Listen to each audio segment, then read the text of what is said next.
done a good job for a long time. Projects that were important enough that the legislature enacted some of them into laws. Decided that you can make better use of our money by making it grow faster, and this is where we gave it anyway.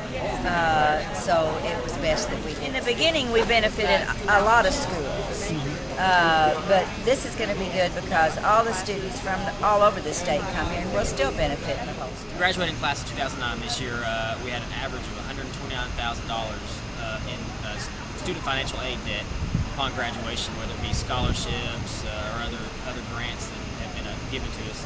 So loans that were given us. Scholarships, whether it be $500, $1,000, $10,000, everything helps, just because, like Dennis said, there's unexpected things you have to pay for, and there are expected things you have to pay for. And so even if you can lessen your student debt burden by $1,000 at the end of your time done, it's a great benefit to us, just because that's one less burden we have to take care of upon graduation. Oak Scholarship has really helped me finance unexpected costs that may occur during medical school. When I applied to medical school, I knew that you had to pay for medical school, and that the debt would be tremendous. But I didn't know that there were all these unexpected costs would pop up It's throughout. helped me very much so. I am a single parent, and so money's already tight. I specifically used the money to help pay for my insurance for school, because when you're in the program at UAMS, you have to have health insurance, and I didn't know how I was going to pay for it, and was able to use the money for that. Every scholarship is vitally important.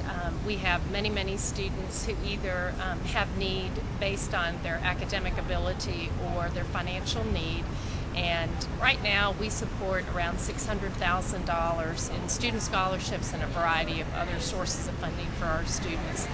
Scholarships mean oftentimes for a student the difference between staying in school or dropping out. And as dean, I never want a student to stop being in school because they have a financial need or they can't afford their education.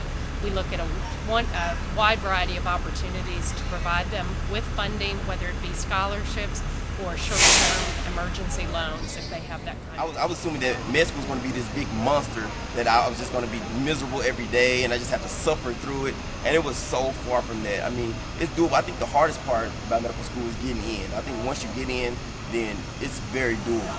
I think UAMS is definitely a very, it's kind of a diamond in the rough. A lot of people wouldn't necessarily consider it as an option for if you're from out of state, but I think we get great training here. If you look at a lot of where the senior class this year matched to, we have people going to several states. I think upwards of 29 or some states in the country. Some of them going to Yale, some of them going to the Mayo Clinic. A lot of competitive residencies we got spots in this year because we have a strong program here.